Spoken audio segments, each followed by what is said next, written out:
அனைவருக்கும் வணக்கம். நான் பிரபாகரன், ஜோதிடர். நான் சென்னையிலிருந்து பேசுகிறேன். இப்போ நான் என்ன சொல்ல போகிறேன்னா, சில மனிதரை பார்த்துருப்பீங்க, கடினமாக உழைப்பாங்க. ஆனால் உழைப்புக்கேற்ற ஊதியம் கிடைக்காது, வறுமையிலே இருப்பாங்க, அவங்களால முன்னேற முடியாது.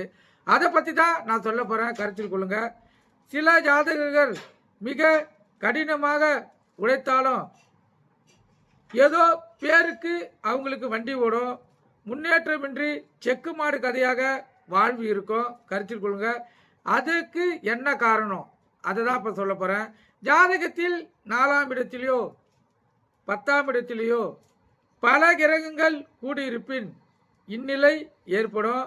இவங்களுக்கு அதாவது என்னதான் உழைத்தாலும் இவங்களுக்கு வருமானம் தங்காது, கடன்லேயே இருப்பாங்க. இந்த அடிமை வேலை செய்யறதுக்கும் இதுதான் மிக மிக முக்கியமான காரணம். கருத்தில் கொண்டு நீங்கள் பயன்பெறுங்க. நன்றி.